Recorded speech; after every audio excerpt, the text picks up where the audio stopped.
Facebook friend list কীভাবে hide করবেন। Facebook friend list hide করার ফলে একমাত্র সেই ফ্রেন্ড লিস্টটি আপনি দেখতে পাবেন, আদার্স কেউ দেখতে পাবে না। এই ফ্রেন্ড লিস্ট হাইড করার জন্য আপনাদের প্রথমে ফেসবুক ওপেন করে নিতে হবে।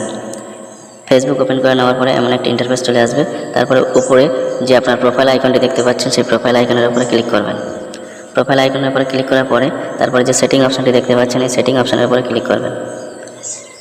সেটিং অপশনের উপরে ক্লিক করার পরে এমন একটা ইন্টারফেস চলে আসবে। তারপরে একটু বন্ধুরা আপনার নিচের দিকে চলে আসবেন। চলে আসার পরে এখানে একটা অপশন দেখতে পাচ্ছেন, how people find and contact you. এই অপশনের উপরে ক্লিক করবেন।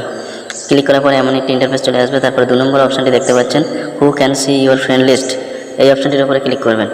ক্লিক করার পরে এখানে অনেকগুলি অপশন দেখতে পাচ্ছেন, public, friends, friends accept, specified friends, only me. এই যে নিচে যে অনলি মি করা আছে বন্ধুরা, এই অপশানটির উপরে ক্লিক করবেন, করে সেভ করে দেবেন। দেওয়ার পরে আপনার ফ্রেন্ড লিস্টটি হাইড হয়ে যাবে এবং আপনার ফ্রেন্ড লিস্ট একমাত্র আপনিই দেখতে পাবেন, আদার্স কেউ দেখতে পাবে না। এই ছিল বন্ধুরা আজকে আমাদের ভিডিও। যদি ভিডিওটি ভালো লাগে তাহলে লাইক, কমেন্ট, শেয়ার অবশ্যই করবেন এবং পাশে থাকবেন।